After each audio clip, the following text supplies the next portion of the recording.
What is up, Dealmaker Nation? We are coming to you live again today with the biggest show we have ever done. We have none other than Tarek El Moussa, the reality TV star and host of Flip or Flop and his new show, Flipping 101, coming to us live to talk about his story, how he went from starting off with just being a realtor and doing his first flip to having one of the biggest TV shows in real estate investing history.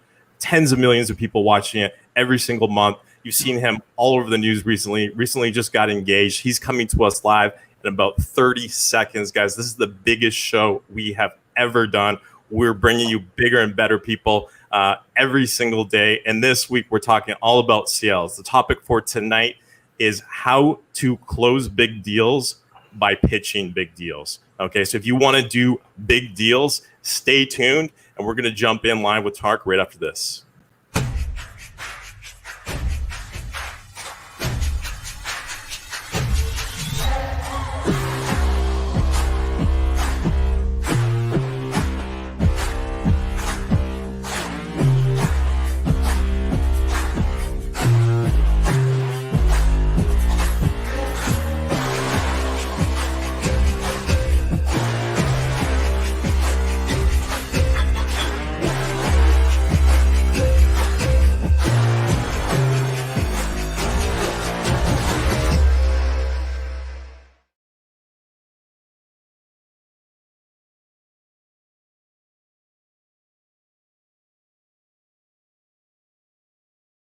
What is up, guys? Welcome to the show. Welcome, Tarek. Thanks for joining us today. I love the intro, Robert. That was good. You liked it? I liked it. I'm up in my game every day. Every day. We got mic stands and everything now. Man, well, I'm excited for today's call here. I know we've been spending some time together lately, and we got a lot of very excited real estate investors on, so I'm just ready to get right to it. And, of course, I'm celebrating life right now. You just mentioned it. I just got engaged to Heather Ray Young. If you guys don't know her, congratulations. The TV show Selling Sunset. And, oh, isn't she adorable? I'm the happiest flipper alive. Wow. Nice. Well, congratulations, Tarek. I'm just going to say this. Let's just be real. If it wasn't for real estate, they wouldn't be with that girl. It's a good business. Real estate is the key, right? This show is all about escaping 9 to 5, you know? And I don't think there's any better way to do it than with real estate. I mean, right. Like you were saying, like you got to go for the bigger deals, man. It's like anything in life. You got to go for the biggest. You got to go for the best. You got to go for the top. And you know what I did? I went after the top, and she's the love of my life. Congratulations. There you go, man. Tell us the story. Tell us the story of the engagement. This is just like real estate sales. This is how I get deals done. I'm going to tell you the story. All so right. 4th of July last year, and I have my boat. We're outside of a bar in Newport Beach. And a boat parked next to my boat. It's 4th of July, a lot of people. And Heather was on the boat next to my boat. And apparently she saw a girl on my boat that she knew. So she came over. And the second I saw her, I stopped in my tracks mid-conversation. I looked at her. I walked over, introduced myself, and I asked her out. Okay. Wow. And then she said, well, you did ask me out 2 years ago. And I was like, well, I don't remember that. So apparently I did. Long story short, I got her number. We talked a little bit. And then 5 minutes later, she's back on the boat. And I see this guy talking to my girl. And I said, hey, man, I just met this girl. So what I did is I laid on my boat horn and the whole boat jumped. I scared everybody. And they both looked at me. And I gave them one of these. And guess who got a date, Robert? That guy. You got to be tenacious. You got to be relentless. You have to go for what you want. Absolutely. That's what it's all about. And you got engaged on Catalina Island, right? Yeah, about a month ago, Catalina Island. It was a gorgeous setting right at sunset on the ocean. We actually filmed it. It was a total surprise for her. So it's going to be coming out next season of Flipping 101, which I believe premieres in September or October. Wow. Guys, if you haven't seen Flipping 101 and you're watching this show, go on Amazon, buy the season right now. It's good. It's on Amazon Prime. It is awesome. Most of the shows out there, it's all just about, I think they're more targeted towards women because it's all about decorating and stuff, versus this one is a real actual real estate investor show. You're talking about hard money loans. Oh, this is a real estate investor. I can prove it too, because I go in and I'll have a rookie flipper, by a Craftsman. I'm like, okay, we should remodel it. Craftsman. They're like, yes, I agree. I come back a week later and it's all modern. So they're rookies. They don't listen to anything I say. And every time they don't listen to what you say, that's like the one thing that always bites them. It makes good TV, though. It makes excellent TV. Guys, got to check that out, Flipping 101. You got a new season coming out, right? Yeah, so we have season 9 of Flipper Flop is going to be airing fourth quarter. Wow. I start filming season 10 of Flipper Flop pretty soon here. Season 2 of Flipping 101 is coming out in 2 months, and I start filming season 2 of Flipping 101. Apparently I'm busy, guys. I'm just losing my words, but I'm doing a lot of TV. That's awesome. That's incredible. So today we're talking about how to get big deals by pitching big deals.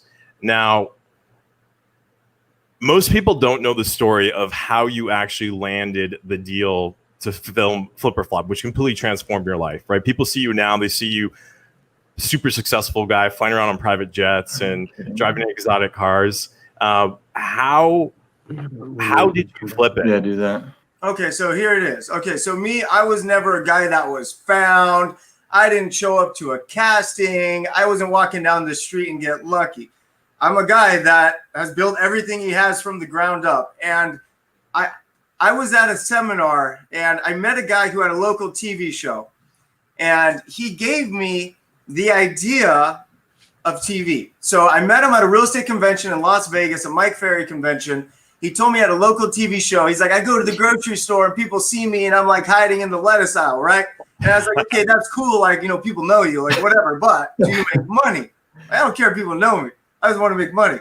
And he goes, yes, I make money. So then I was like, shit, what do I do? So I'm at home with my ex-wife, Christina, and I'm on the couch and I'm like, we got to figure out how to get a TV show somehow. It's like, how do I get a TV show? And I had just bought my first flip like 2 days before. It was all at the same time. And then it hit me. I'm like, what if I flip houses on TV? So I came up with the idea to flip houses on TV. Within 2 minutes, I'm on Google. I'm emailing production companies. I have no idea what I'm doing. And I'm just going for broke. The second you have an idea, you got to take massive action. It's the only way I know how to be successful, because the second you don't take action, you start losing the momentum. So you got to move fast. And they responded the next day. We shot the home video and it was really cool, man. So I got picked up for the pilot episode. We shot the pilot and they're like, this is the best show. We're going to do 13 episodes in 10 months. Okay. You guys are all flippers. I'm a rookie flipper, guys. So you guys are all newer. I had no idea how to flip houses. And I had to flip 13 houses on global TV in 10 months. The entire year before, I only flipped 3 houses. Oh, my So God. Robert, Oh what do you think I did? You just took massive action, got it done, I right? looked at my ex-wife. I said, well, what's the worst thing that can happen? She goes, well, they could sue us. And then I started looking around at the upside-down cars and the maxed-out credit cards. And I'm like, they could have it all. I signed the contract. So I went all in. I put my name on the line. And I knew I was committed. I knew if I signed that contract, I would flip 13 houses in 10 months or it was going to kill me. It almost killed me, but we did it. That is absolutely incredible. And here's what happened. Because I was under so much stress and pressure trying to figure out how to flip 13 houses in 10 months, I ended up figuring out how to flip a ton of houses. Right? Because I just took massive action. My workday started at 7 or 8 in the morning and ended from 2 to 4 in the morning.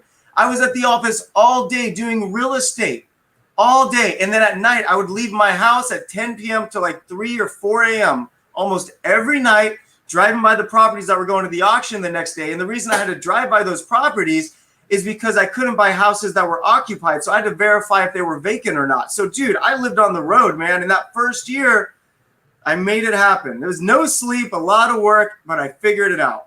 I think the first year I did, the first year was 3, second year, 13, third year, I think we did 46, then 78, and we just kept climbing. Wow.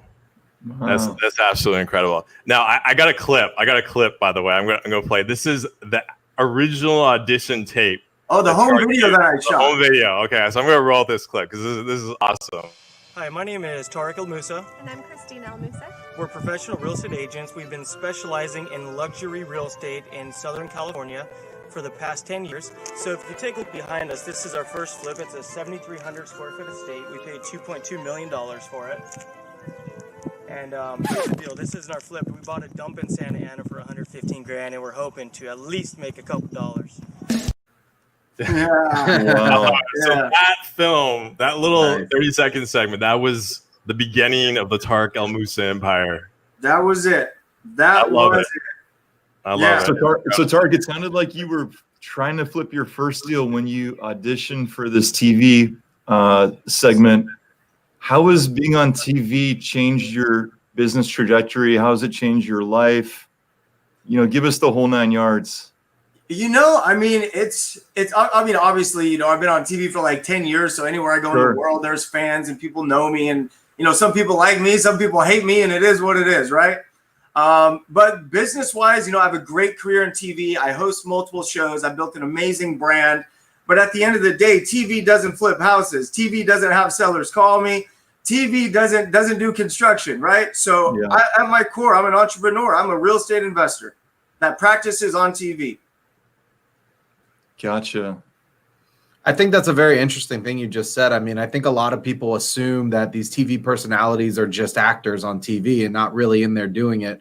Do you notice that? Like a lot of the industry is kind of like that versus you as somebody who's actually in it. A lot of them are. No, this guy, I buy the house, I own the house, we fix the house, and we sell the house. Those are my houses. All right. No, 100%. That's awesome. But no, in the industry, a lot of people, they're not even flipping their own houses. So this is my business, my teams. Robert knows me well. He knows my company well. Hey, Robert, I'm a fairly successful guy. Do I push harder than anyone you know? You push harder than anyone I know. Every single day. More. Massive action. Most people, they come in, they do a meeting, they sit around for like an hour and like chat and like, oh, how was the weekend? Tarek, you come in, literally, when we have a meeting, it's 120 seconds long, maybe max. Yep. It's like, okay, here's our action items. This, what do you need? What do you need? What I love about Tarek is like when we want to get stuff done, we have a goal. He'll say, what do you need? I'm like, I need this, and this. He'll say, okay, done. And we just get it done. Done. Every single time. I'm going to give you what you need so you can get your job done. At the end of the day, business isn't that difficult. You got to show up. You got to do your job. You got to work hard, and you got to be loyal. Like, that's it. Absolutely.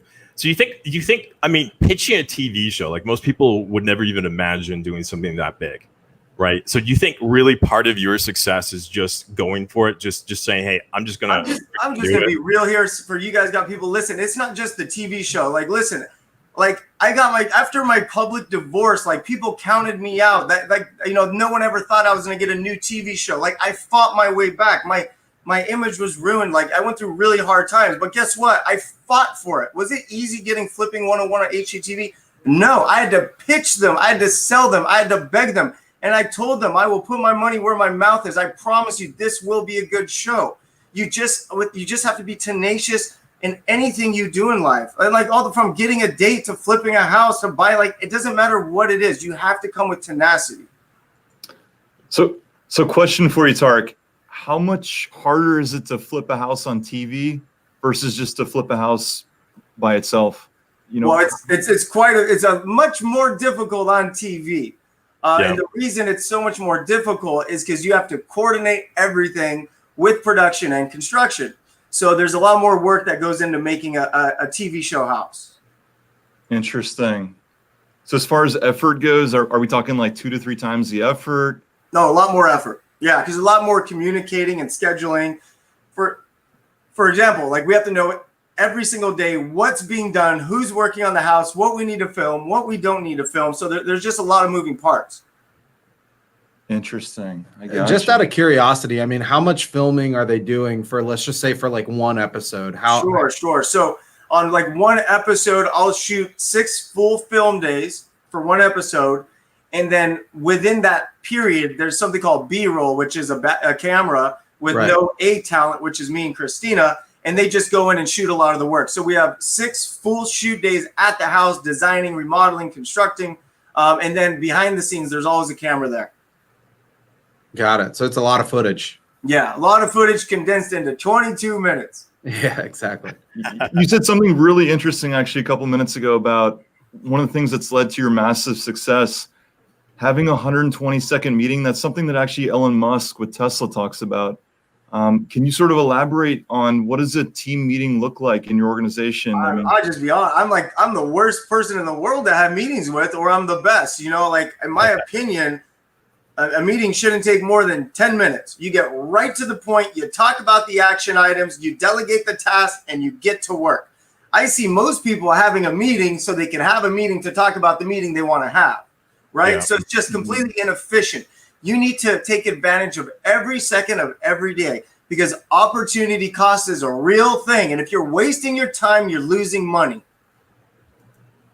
Absolutely. Now, this week is sales week, so I got a I question. like sales. Before we went live here, I'm I going to asked tell you a good sales story in a minute. we talked about your sales philosophy. You want to share with the viewers what your sales philosophy is and how you sell?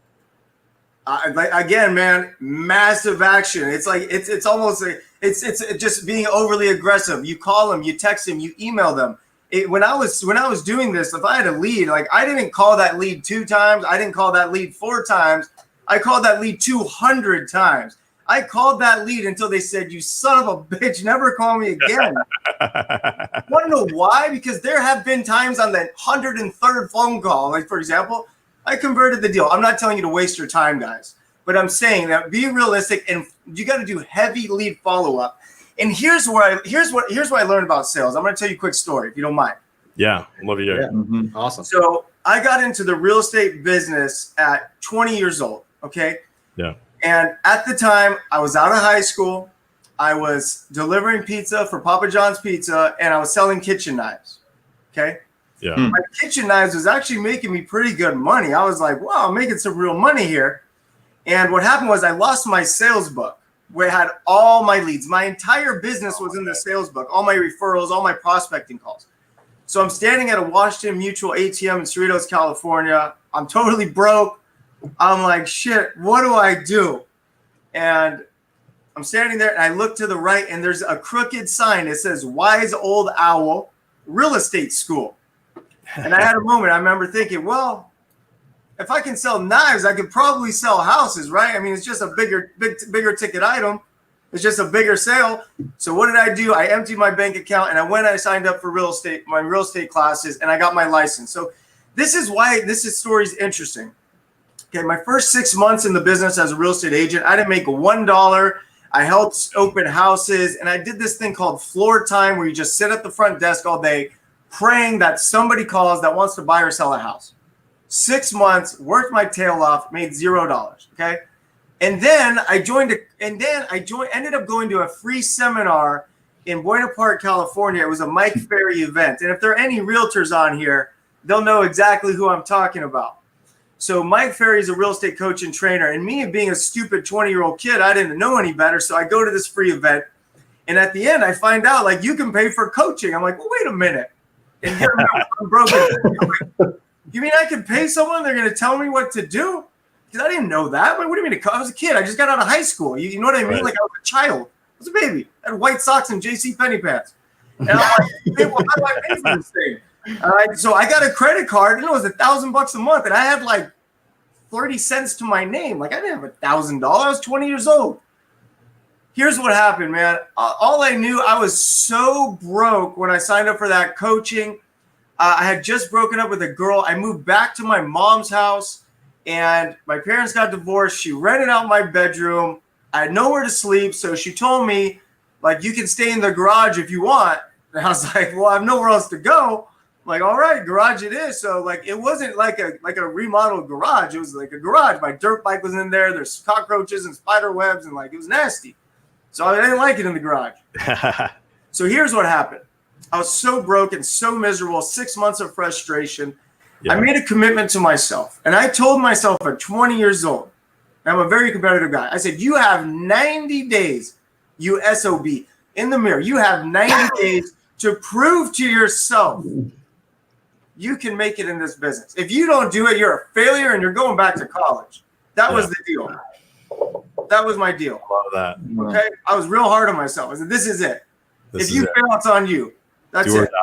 Here's what happened. Tenacious, worked 7:30 in the morning, 9 p.m. every day, 6 days a week for 90 days. I ended up making $120,000 commissions, $120,000 in commissions in 90 days, selling houses, not flipping, selling houses. Wow.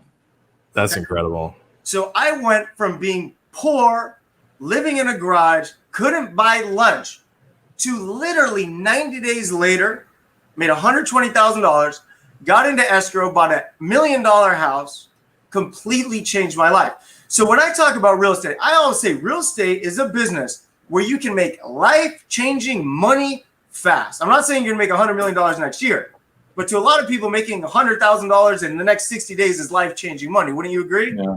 Absolutely. So for me, I learned early, and here was my secret. You guys want to know my secret to success? Tell us. Back then, I didn't know what I was doing, but I outworked everybody. I literally read the line on the scripts. If you sold this home, where would you move next? They would say, oh, I want to move to Irvine. I'd look, what's the next question?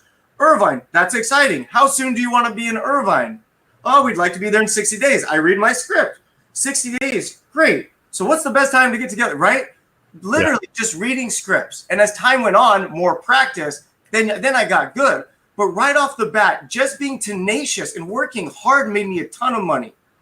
And the problem is people don't believe it. Like, yeah, it's hard to explain. Like if I told someone, if you sat there and cold called 10,000 people, you're going to make a lot of money. They'll be like, what are you talking about? No, but it's true.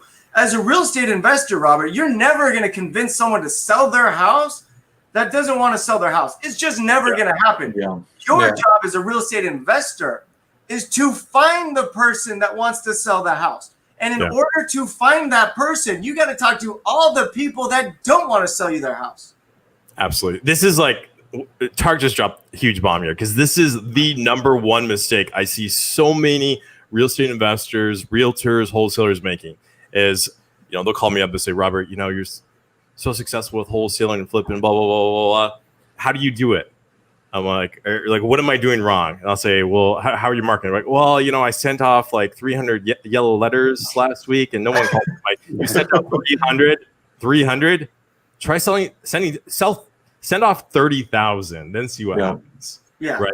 Massive action. And at the beginning, here's the deal. If you don't have that type of money, guess what? You better get your ass to work. That's what I did. I wrote every single letter. My hand would be cramping. I'd write left-handed. I used to hire neighborhood kids to write the letters with me. Wow. Like I did whatever it took. Like I would do posts on social media. Who wants to write yellow letters for $10 an hour? Like, you know, you just got to go for it. Wow. That's incredible. So when you talk to investors that are just getting started out, other than not taking massive action, what mistakes do you see most people making?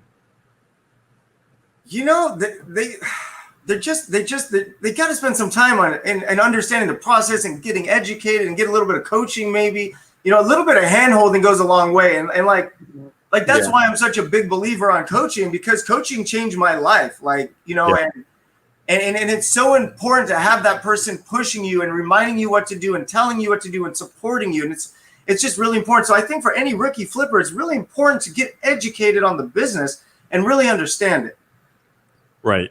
It's like, why reinvent the wheel? Why go and try to... Like when I say get educated, just like being on a podcast like this is part of the education process. You know, I do podcasts all the time. I talk about finding houses, remodeling houses, flipping houses. Like I have so much content out there. They should start studying that and start learning. Yeah. Get on YouTube. Get on Bigger Pockets. Get on any place where you can educate yourself, because there's no point making mistakes if someone else has already made those mistakes and you just learn from Exactly. And here's the one thing I'll say about real estate flipping. You need to master the art of finding the deal. Okay. If you can master the art, that's what I've done. If you can master the art of finding the deal, all the rest, it just falls into place somehow. If you can master how to find a deal, that's where you're going to make your money. That's where you really need to spend your time. You really need to learn how to find deals. That's my opinion. Absolutely. I think what you just said is really key, because what you see, the biggest differentiator between the guys who are doing a couple deals a year and the guys that are doing hundreds like yourself is that the guys that are doing hundreds, they realize that this is a marketing game. You're a marketing company that just happens to buy and sell houses. Oh, of course. Like, dude, when I used to do this, I used to go to Home Depot and pick the toilets and the faucets. And like now, like that's the worst thing I can do. Like a contractor do that. Your job is to make money, and making money is finding houses. That's what I always tell people. You're not a real estate investor. You're a house hunter. Like that's it. Absolutely. We had Mark Evans on the show last week, and he wrote this book, Magician versus Mule, and he was talking about how he used to, go over all his guys' receipts to see if they like bought Gatorade and beef jerky and it's like, why the hell am I doing this? This is such a that's one thing I've learned, man. Like, always think about the big things. Focus on the big picture. Yeah. Big picture. So your advice, it sounds like, is just focus 100% on finding deals. My advice, yeah. Massive action. I'm sorry, Robert. You told me to bring energy. You want me to be quiet. I'll be Go quiet. ahead. So here's the thing. I think it's important to, take massive action and master the art of finding deals. That's where you need to spend your time. I can't tell you how many investors I talked to, they flipped 2 houses and they started asking me all these design questions. I'm like, what do you ask me about design for? It ain't gonna make you no money.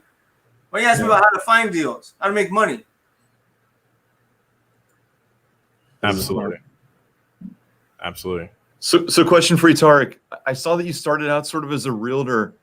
Sort of at what point did you realize you didn't want to be a realtor anymore and you wanted to just be a house flipper? Like, well, the second I realized I didn't want to be a realtor anymore was the day I became a realtor. Real estate, I have so much respect for real estate agents. It is a brutal business, man. I mean, you think house flipping's hard. Try getting your butt kicked by a homeowner all day, every day. It's tough. Yeah, so that's true. For me, like, I just love being a real estate investor because I'm the boss. No one's calling me about an open house and where's my flyers and where's this and where's that, It's just, I enjoy being the investor, but it was 2009. It was after the economy tanked. I had to sell everything I had. I was totally broke. And I remember I was negotiating all these short sales, working my tail off. It was like the Wild West back then. There was no systems in place. And I remember working for so many months and getting this check for like $5,000 and then watching the investor flip it and make like $150,000. Okay? So right then and there, I said, wait a minute. I'm on the wrong side of this equation. This guy didn't do anything. He put me to work and he made $150,000. That was the exact moment I said, I need to be a real estate investor. And that very day, I became a real estate investor. Nice. I gotcha. I sort of look at this myself a lot. Like, how has the business changed for you since that first sort of flip or flop episode? That's a great point. So the way I do business today is completely different than it was 10 years ago. It is completely different than it was 3 years ago. 5 years from today, it's going to be completely different than it is today because the real estate market is always changing. The way to go after deals is always changing. The types of deals you're looking for is always changing. So it's important as a real estate investor to surround yourself by like-minded people so you understand where to spend your time and what type of deals you need to be looking for. Yeah. Tarek, what do you think some of the biggest changes are that you've seen just in the last year or two? The biggest changes obviously MLS deals have dried up a ton. Short sales have dried up a ton. Like back in the day, like I was doing majority short sales. So it's just different, and right now with coronavirus and people not making their payments, I think next year the market's going to be more of a distressed market. We're going to be dealing with a lot of people behind on their payments. We're going to be dealing with people that lost their business. So it's going to be a different market. I gotcha. Interesting. And what are your thoughts on flip? Everyone knows you for flipping, right? But most people don't know you actually do a lot of wholesaling as well. What are your thoughts on flipping versus wholesaling? Do you like wholesaling? Man, let's just be honest. I love wholesaling. Wholesaling is the best. There's a lot less risk. You don't have to buy the asset. You don't have carrying costs, and you get a good profit, right?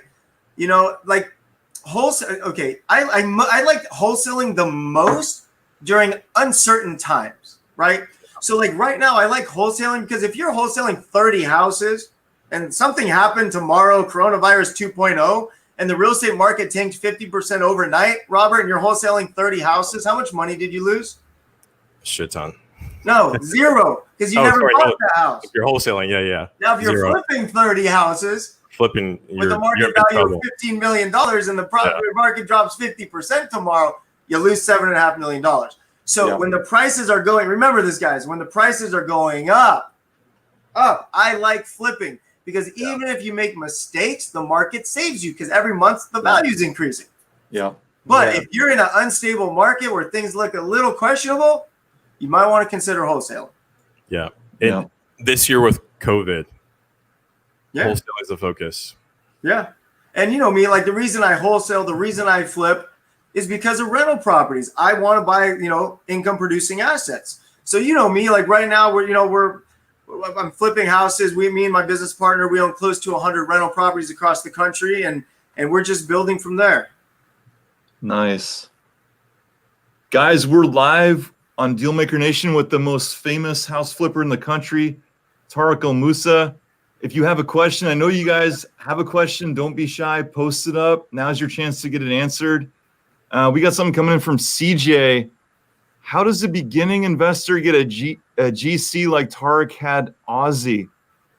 Any advice? Sure. I'm going to tell you the story how I got Israel. So I bought a property in Anaheim, California. I got 3 estimates, 3 different contractors. One I got referred by the agent, and one was referred by the bank. No, I got 2, and then there was another one. So I ended up going with the contractor that was referred by the bank, this guy, Tony. He was the cheapest guy, okay? It was my second flip. It was a complete nightmare. The guys would never show up. The work wasn't done. Tony didn't answer his calls. It took like 5 months to flip this little tiny house. And during that flip, there was another investor bought a house around the corner from me. One day I saw a demo, and I come back a few weeks later and the house was done. And I see a big sign up front. It says Battress Construction. So what did I do? I picked up the phone and I called Battress Construction. So there is no secret to finding talent. It takes work. So your job as a real estate investor to find a good contractor. I want you to go to Home Depot, walk around Home Depot, talk to contractors, go to the pro desk, be like, hey, how's it going? I'm a real estate investor. By the way, I know you work with a lot of contractors. Can you have any suggestions or referrals for me? All you got to do is talk to people. You just got to always keep talking, and you get more referrals, and you interview more people, and then you're going to keep some and you're going to get rid of some. But the hard work that comes with real estate investing, it starts before you even start investing. You see, the hard work with real estate is every aspect of the business. Yeah, absolutely. And I got a question. So like you said, you're going out and you're talking to these people and trying to find good contractors. What would you say are like the top 3 questions you would ask one of those guys, just kind of like vetting them off the back to kind of get some information on what they do? Have you ever worked with a house flipper? 1. How many projects similar have you done in the last 12 months? Let's make sure they actually work. 3, can I see the before and afters of your projects? Makes sense. That makes sense. 4, now may I speak to one of your past clients to see what they think about working with you? Yeah. Got it. That's it. And you're done. Keep it simple. Now, if they send you a picture and the toilet's upside down and backwards, you probably don't want to hire them. Right. I come from a background of construction. That's my background. I was a contractor, general contractor for years. And I know all of us on the show here and all of the people tuning in all come from different backgrounds. But something I've noticed a lot, and you're kind of honing on it right now, is like good contractors know good contractors, bad contractors know bad contractors. So I don't know if you can kind of talk to that, like meeting that first guy and then he kind of opened the door to other people if you use those recommendations or. Yeah, I mean, it's just one of those things. It's just finding good contractors is tough. So you guys need to expect that it's going to be difficult. It's going to take as much work to find a good contractor as it is to find good houses. Like, it's a full-time gig. And, you want a contract. You don't want the cheapest. Like, if your contractor pulls up with 40-year-old shoes and a truck that's breaking down, you don't want to hire that. You want to hire someone that makes some money. And the reason they're making money is because they're doing a good job. Yeah, absolutely. That's the person you want. You don't want to hire that. And here's the biggest problem. Like, And the biggest problem in construction is the side job. I know the guy, and this guy, he'll do it on the weekends after hours. Like, no, like skip that headaches, hire licensed professionals, pay a little bit more, make them get the job done faster, and move on to the next project. Wow. Yeah, absolutely. Great tips. I see this on the sales teams too. A lot of people try to like cheap out and get the cheapest salesperson they can. You always get what you pay for. What you pay for. And I remember talking to this one CEO. He's spending like $4 million a year on marketing. And he's sending his leads to guys that are making like 35K who are just like texting on their phones all day. I'm like, dude, well, what are you doing? What are you doing? You're paying $250, $300 a lead, and your leads are just sitting there in your CRM. You know me with my sales operation. I'm like, there's coaching, there's training, there's mentoring. We need to grind. Like, and Robert, you know me. Every single day we're trying to improve. Like every single day. Absolutely. With Tarek's team, we got them set up with like text alerts, email alerts. So as soon as a lead comes in, it gets round robin to a salesperson. They get a text and an email 24/7. Doesn't matter where they are, what they're doing. They're going to call that person instantaneously. We're talking like 30-second call back. Because if you don't talk to that person right away, then they're gone. They're going to go talk to someone else. Yeah. So come on, guys. I know someone has some questions for me out there. I don't do this too often. Tarek, I've always wanted to ask, what is the worst house you've ever seen? Because we've seen some rough ones on the show. What do you think was the worst one? You know, there's one house that really stands out. And I think it was season 3 of Flip or Flop. And I would call it the worst because it was the nastiest. Yeah. There were millions of cockroaches. Like, it was on TV. I set Christina up. I sent her in the door first. They were falling off the ceiling, landing on her head. And this house was nasty because there were just millions of cockroaches up the walls, the floor, coming out of the outlets. So I call that the nastiest house. But I just did a house on Flipping 101 where there were 260 dead bunny rabbits living in the house. Oh, my God. And cats and urine and feces all over. I would say that was those are the top 2 nastiest. Wow. Man. Wow. That's crazy. Pretty gross. I got a question for you, Tarek. I mean, you know, everyone knows you do a ton of flipping, but what's your take on new construction? I mean, have you got into development, new construction? Do you see that as being a good way to take the business or shying away from that? I'm glad you brought that up. So the next move for my company is going to be going into developing housing communities. So that is on the wish list coming up. So those action steps are in process right now. I love it. Awesome. Gotcha. Now, Tarek, a lot of people, you know, they see you at your highs, but you've also had a lot of lows. Can you tell us about those and how that's kind of shaped you as a person? Yeah, I mean, I've struggled like anyone in my life, and for different reasons. I had some major depression going on at 19, 20 years old, and I survived it, and real estate helped me get out of that. But in 2007, when the real estate market crashed, I was a 25-year-old kid. I was making a couple $100,000 a year. I was on top of the world. I thought I knew everything. My ego was huge. And I got my ass handed to me, and I had to start all over. I sold all my cars, my houses, my watch, moved into a tiny little apartment. And man, dude, I went from making a ton of money to making no money. In 2007, I think it was 5 months straight without a paycheck. Like, we were going to Subway every day, splitting $5 footlongs, stealing lemonade from the water cup. Like, it was bad, dude. Like, we couldn't pay our bills. So that was tough. I fought out of that one. And then 2013, man, one of my viewers was watching the show, found out I had cancer. So I had thyroid cancer 2013. And then through further testing, I found out I also had testicular cancer. So now I'm fighting 2 cancers at the same time, and I'm filming it on TV. I'll never forget, production company called me when I found out I had cancer. Like, yeah, the show's over. It's okay. No problem. I was like, wait a minute. Show ain't over. We're filming this shit. So I never stopped filming. I filmed through the entire process, throwing up on set. I was like super fat on camera, super skinny on camera. Like, I have 60-pound weight swings. Like, it was rough, but I showed up every day and I did my job. So that was hard to deal with. And then once I got through that, bam, we had the public divorce, put me on my ass again. And I can say this, that was 5 years ago. Today, I would say I've got to be winning in life personally because I'm happier and healthier than I've ever been. And, you know, I owe it all to just never giving up. I owe everything I have to never giving up. Wow. Where do you get all your energy, Tarek? You're one of the most high energy guys I know. Where does it come from? You know, I just want things. If I want something, I'm willing to do whatever it takes to get it because I'm passionate about it. And I really learned that from my dad growing up, actually. So, like, I learned hard work, dedication, competition from my father. You know, growing up, I mean, I remember living on sports fields. Like, I'd go with my dad when I was 8, 9 years old until I was in high school. I practiced sports sometimes 6 hours a day. Like, I'm not kidding. I would be picked up every day at 3 o'clock and throw baseballs and hit baseballs until 8 or 9 o'clock. This was every single day. And my dad always told me second place is the first loser.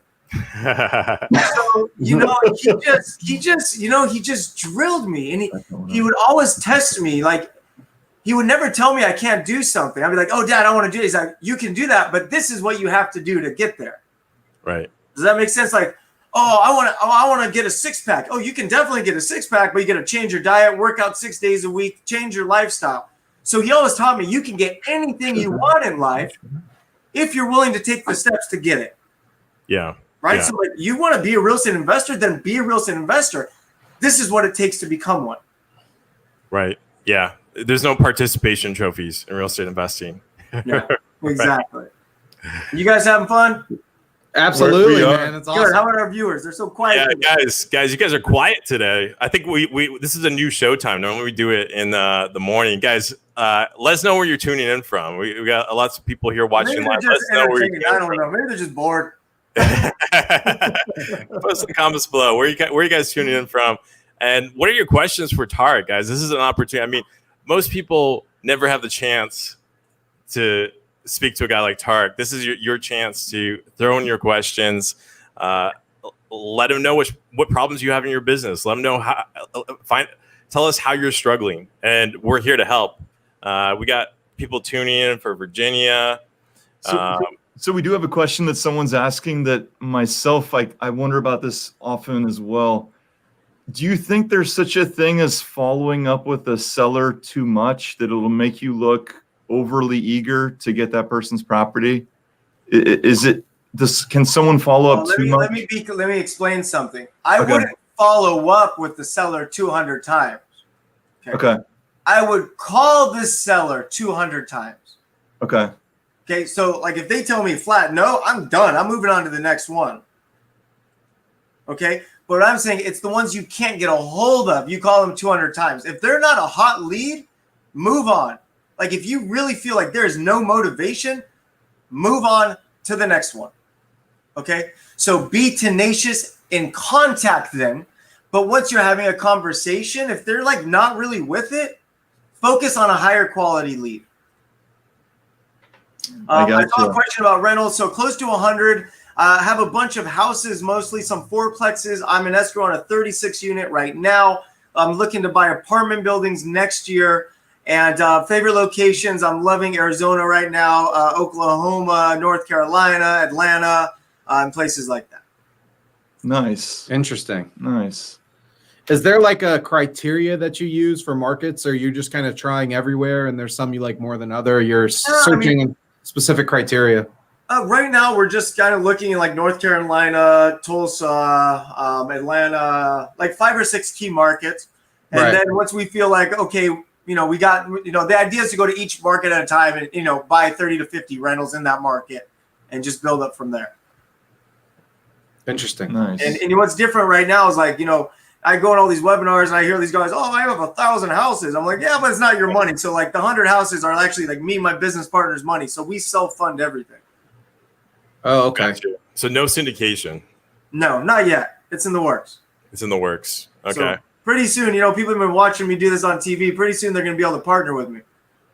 Awesome. Can you tell us about that or? Not yet. Not yet. Not yet. It's going to be fun though. Any international real estate deals? We got coming in as a question from the audience. I'm not against it, but I have no need to do it because there are more than enough deals here, and I don't want to make it more difficult on myself. Awesome. Now, most people don't know this, but we're working together daily almost on scaling up your wholesaling business. Can you tell us share a little bit about that and what your goal is with scaling that up? I mean, the goal is just to do as many deals as we possibly can all across the country. And, I have this, I have a crazy goal, but I'm not even going to say, you guys will think I'm nuts. But my dream is to do 10,000 deals. I want to do 10,000 deals a year. Like, that's my dream. I know it's a little crazy, but, I don't see why my company can't be doing 1,000 deals in the next 5 years. I don't see why not. Hey, Tarek, I have a question about that also. So as you're scaling up wholesale, I imagine that you have different roles than you had for flipping, like internally in your company. Can you talk a little bit about like how you structure your office or your company and like what roles different people have after bringing more people on? Yeah, so I mean, pretty much we have sales team that they from picking up the phone call and talking to the lead, putting the contract together, running the comps. They get all that done, and that's the acquisition side of it. And then once we close escrow on that deal, it moves over to a separate department where they're running the construction side of things and getting it ready to be listed. And then once we get to the last part of the leg, then we go ahead and move it to a different department where we list and sell the house. And if we're wholesaling the house, we have the salesman work on acquisition and disposition, although I might be changing that soon. Excuse me. Got another question coming in. How do you go from 6 deals a year to 50 plus?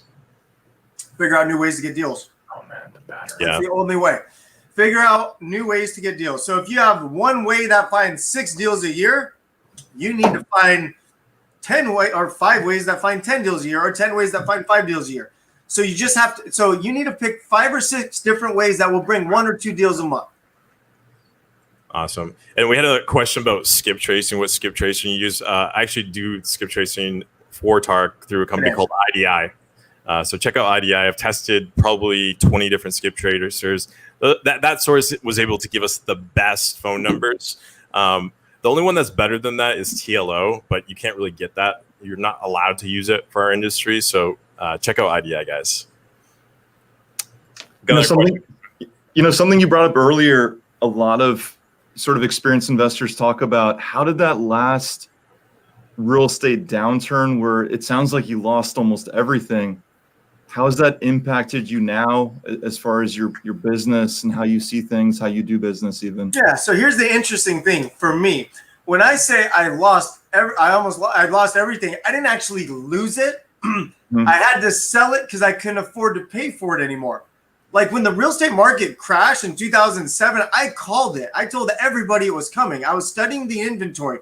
It's really easy to read the real estate market. It all comes down to the absorption rate. It all comes down to supply and demand. It's a simple economic equation. And the inventory spiked 84% of June 2006, right? Like the inventory is going this way. Sellers aren't dropping the prices. Inventory is growing. Rates are increasing. So I knew it was coming. So I told everybody I knew, and I was 25. They all said I was an idiot, and later on, I was right. Thank God. So I sold my rental properties. Sold the last one December of 06. I sold my primary house, closed escrow January of 07. Subprime market crash March of 07. So I mean, right now you have sort of an interesting dynamic. You have in most tier 1 cities really low inventory. Probably artificially low because of COVID. This is all BS. It's all BS. It's all artificially low, and everything's going to change. But then you also have like delinquency rates like probably double of 2006 and 5. So are you seeing like a major market crash potentially coming then? I know 100% we're going to see an adjustment. We're going to see an adjustment. I don't know how bad it's going to be. I don't know if we can call it a crash.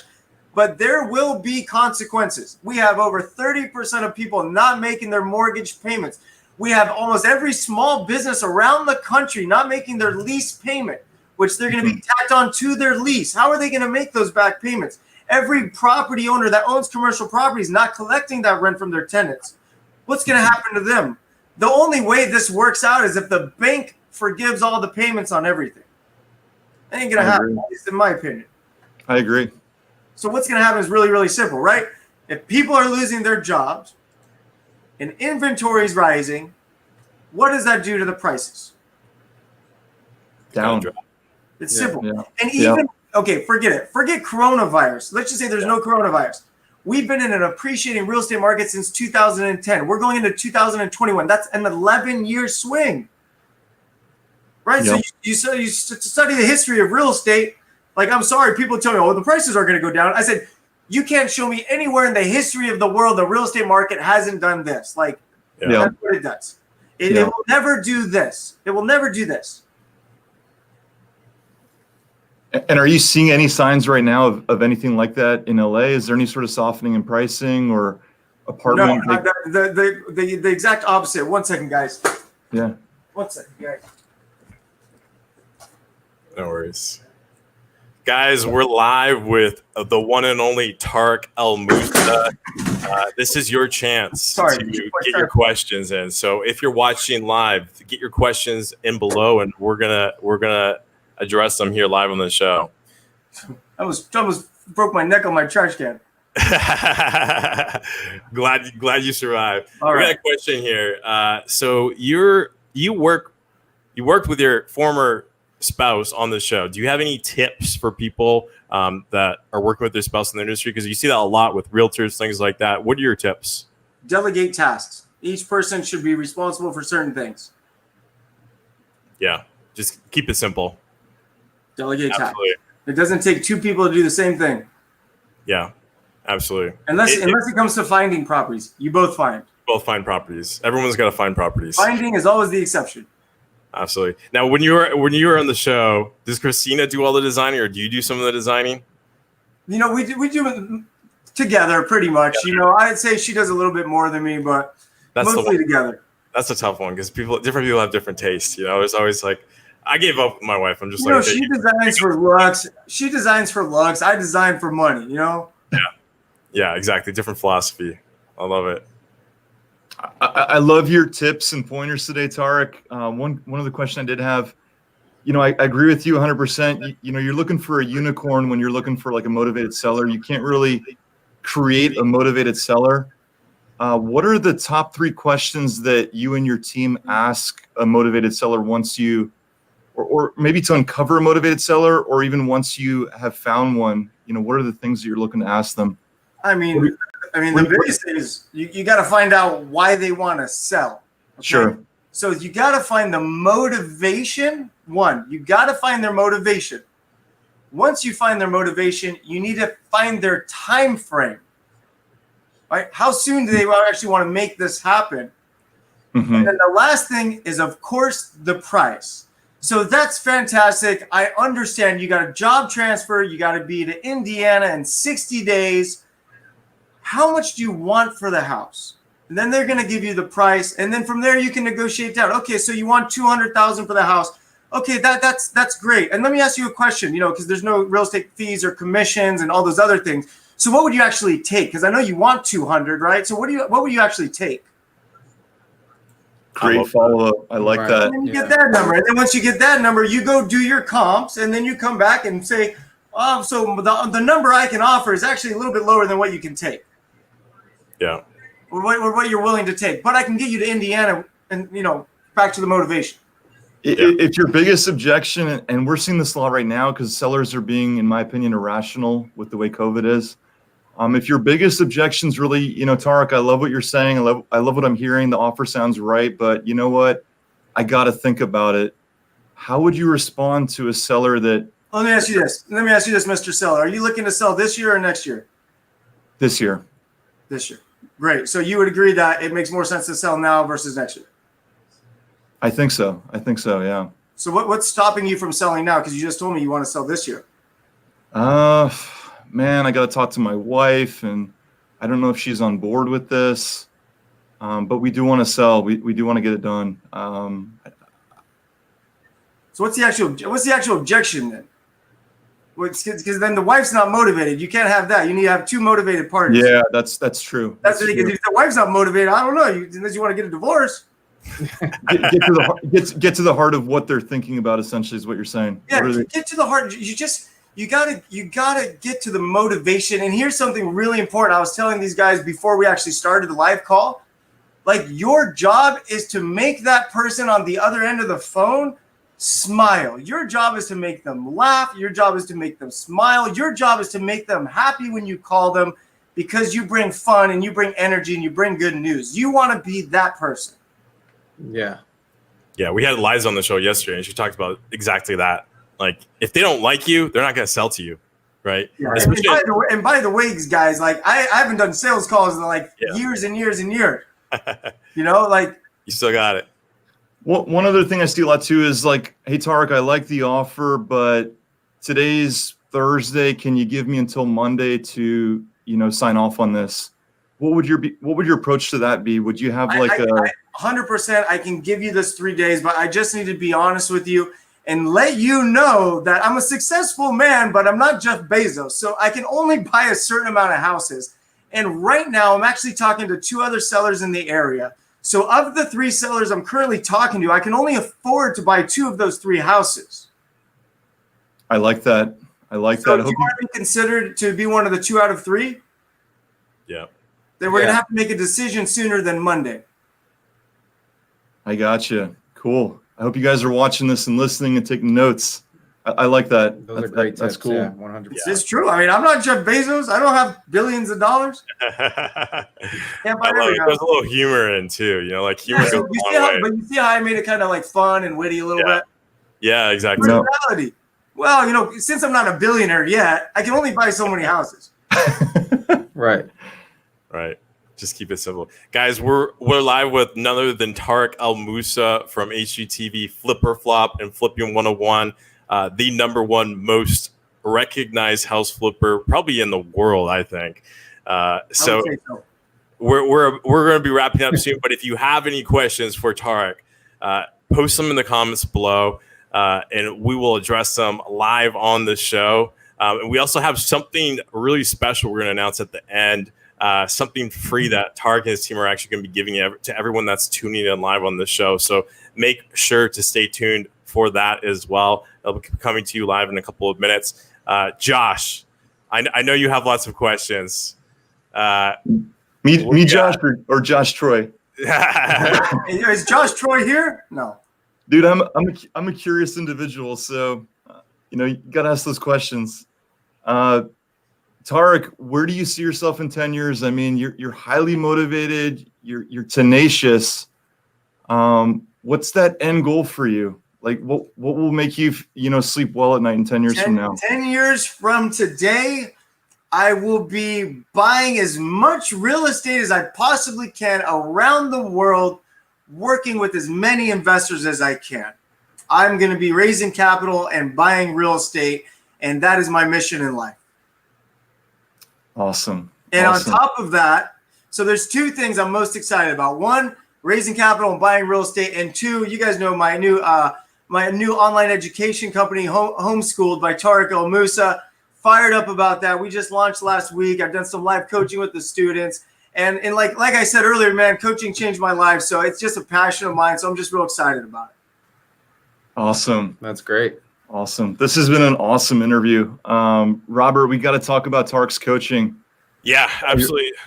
So Tarek made a really generous offer for everyone that's tuning in live to this show. Super, super generous. So what he's going to be doing, he just launched his coaching platform. But if anyone is watching this, we're going to be posting a link below where you can actually book a free consult with his team. So it's a real 30-minute coaching call. So if you guys want to take an inside look at your business, I think you should book a call. Absolutely. So I'm going to post that link down below. There's only a few spots. So obviously Tarek's a busy guy. We can't have 1,000 of these bookings. So there's only a few spots. I think next week that are available. So it'll be first come, first serve. But if you're watching this, you want to get one-on-one coaching from Tarek's team, jump on that link that I just posted below. Tarek. And the good thing is, guys, it's a free call. It's 30 minutes. So and by the way, if you guys are going to do it, think about all the questions you want to ask right now. So when you're on the call, you're like we said earlier about meetings, you got to be efficient. So you want to get 3 hours of information in a 30-minute call. Absolutely. I love it. Got a few questions coming in. Would you acquire rentals right now, or are you going to wait for the market to bottom out? I'm absolutely acquiring rentals, but I'm not acquiring rentals in A markets like, San Francisco or California or New York, obviously, right? I'm buying rental properties where the houses are 150, 170,000, newer construction, easier to rent, more attainable. So I'm not buying rental properties in like Newport Beach, for example. Yeah, makes sense. Awesome. When do you see the market readjusting? You think it's this year, next year? I think it's going to be very apparent next year. Next year. But the thing is, it takes time. Like, if you look at the last cycle, those problems started in 2006, right? So you got to take 6 months of the missed payments and all the mayhem, and then it builds, and then the results start happening. What right now, none of the results are out because people aren't being evicted and people aren't making their payments. So it's just, we're at a stalemate right now. Yeah. But next year, here's what I think. Coronavirus is it's really messing things up. But if the economy doesn't get better and businesses don't open and people don't get their jobs back and the bailout money goes away and people start getting evicted, like, it's very obvious what's going to happen, guys. Like, it's going to be mayhem. Right. 100%. 100%. So, Tarek, I got to ask you, when you're on the show, is that intimidating? Do you get nervous? No. When you filming? No, you're natural. I've been doing this so long. Like, I remember like my first day on camera, I was like nervous for a minute, and then I realized I'm like, screw the camera. I'm about to lose every dollar I have. How do I do this? What I love about it is you put the pressure on yourself. You got to do it. You got to put pressure. I do have a question, Robert. Tarek, what is the celebrity that you've met who's impressed you the most, and why have they impressed you? Ooh, man. I know you've met a lot of them. Gosh, that's a tough. Who's the guy with the Bugattis that was on your Instagram? Manny Toshby, he's a homie of mine. He's my buddy. Manny is awesome. Yeah. I'm sure a lot of you guys know Manny.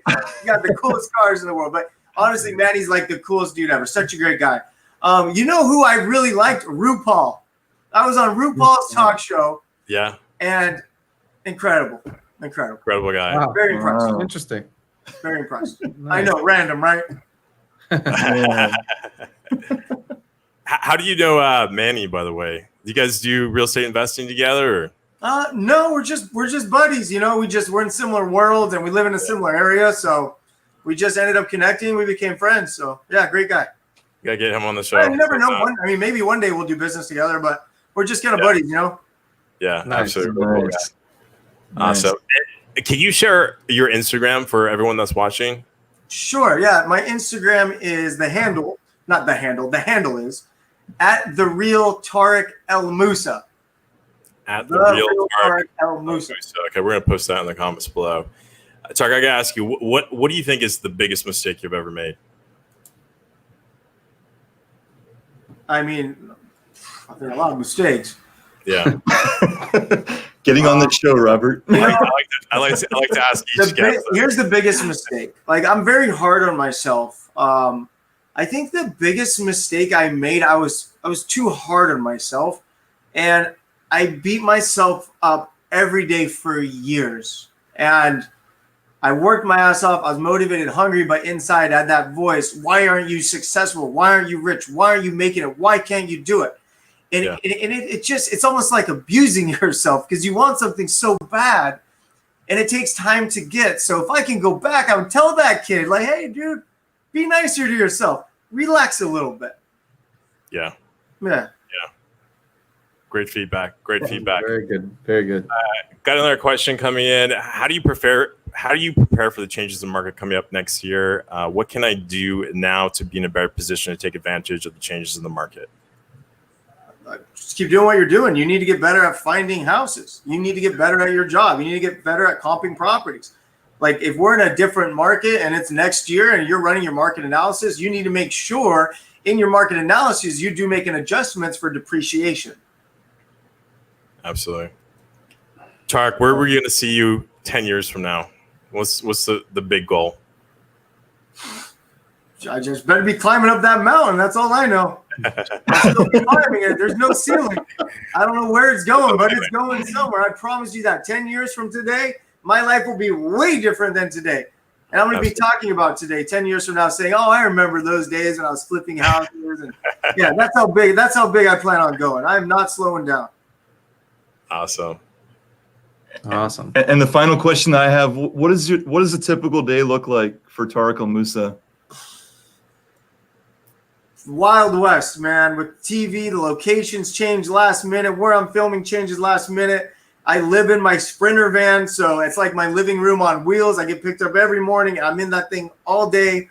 My driver drives, and I'm working in the back. I'm going to film. I'm going to meetings. I'm checking out properties. So I just live in that van. Oh my God! Wow. I gotta get myself one of those. They're pretty cool. I do like the van. I'm like halfway there. I got my Tesla Model X, and like it has autopilot, which is great. When I'm driving out to your office, and it's like 45 minutes each way, I just turn on that autopilot. It is nice. You just need a Sprinter and a driver. That's the I need a Sprinter and a driver. That's baller status. It's nice. Guys, we're gonna do one last question here. Any tips when it comes to hiring salespeople? Do you have any regrets about people you have hired? Oh man, salespeople. Keep that question up so I keep reading it. You know, salespeople are tough. You know, I'm learning. Here's what I'm actually learning. What I'm finding more successful isn't really a killer salesperson. I'm looking. I think it's more about finding good people, finding happy people, positive people, people with a good mindset. Does that make sense, guys? Like.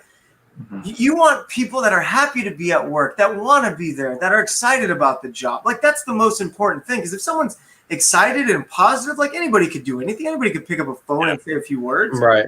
You want someone that's positive and excited and wants to be there, not someone that's bitching and complaining all the time. Yeah, absolutely. And then when you hire that person, you handle all that training in-house, or you have them do some type of sales training outside or other techniques. Training in-house. And I mean, of course, my in-house. My homeschool program. I put my sales guys through it. That's a good point. Yeah. I love it. Yeah, might as well, right? I am charging too. I'm just kidding. Yeah. First paycheck goes to. It's true. Like it's like, listen, like you want to ride a bike, you better. I mean, I like anything. You want to ride a motorcycle, you better figure out how. Yeah, exactly. It's dangerous. It is dangerous. Like. Flipping houses can be dangerous. Yeah. We had one last question here. We'll do one final question. How much of the show is scripted? Is it scripted at all? Oh, it's only about the 22 minutes. No, I'm just kidding. I'm just kidding. It's TMZ. No, it's real. I'm buying those houses. We're fixing those houses. We're designing those houses. I mean, maybe a few things here and there over the years might be a little questionable, but it's all real. Nice. Awesome. Nice. Guys, this has been an absolute incredible interview. Josh, do you have one more question? No, I was going to say, so Robert, how do folks find out about Tarek El Moussa's coaching? Is there a link that we can share up here, or how can they get in touch? I shared a link where they can book a consult call. I don't see it. You guys see that link? Anybody see that link? Let me pull up that link here. I had it up a few minutes ago. So go to Tarek's team. Calendar.com. Yeah, so I got you. Click on that link. There's a few spots there. And Tarek's coaching platform is called Homeschool. So just Google Homeschool. We'll post a link to that as well. So check that out as well. If you're not able to get one of those spots with a one-on-one coaching call, then definitely check out Homeschool as well. If it gets booked up, whatever, just message Robert. Robert, send it to me. I'll figure it out. I'll give you guys. Whoever wants a call, I promise you'll get a call.